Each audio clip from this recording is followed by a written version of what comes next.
விலை உயர்ந்த வாக்கை பெற்றவன் நாம் தான்.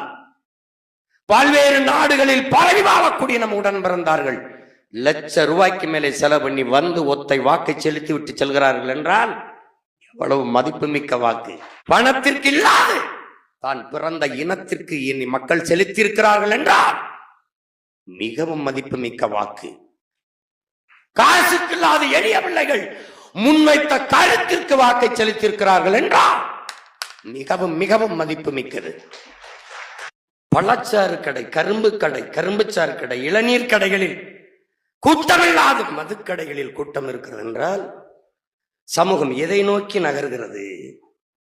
எப்படிப்பட்ட சமூகத்தை கட்டமைக்க நாம் களத்துக்கு வந்திருக்கிறோம்.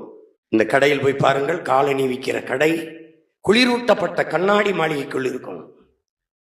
வீதிக்கு வந்தால் தெரு ஓரத்திலே உயிர் தேவையான உணவுப் பொருள் கிடக்கும்.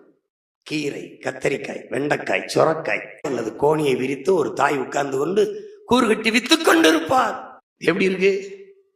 அப்ப சமூகம் எதை நோக்கி போகுது? எப்படி போயிட்டு இருக்கு? அப்ப மாற்றம் எது? தலைகள் மாற்றம்.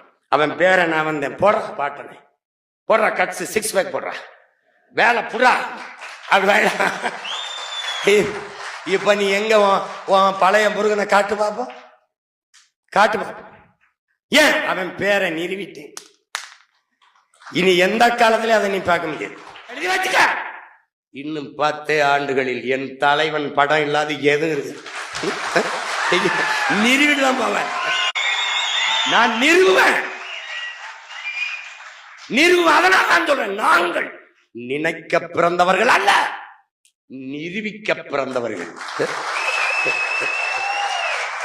ஒவ்வொரு சொல்லும் வெற்றி சொல் அல்ல, வெற்றி சொல். வெற்றி சொற்கள் ஒவ்வொன்றும்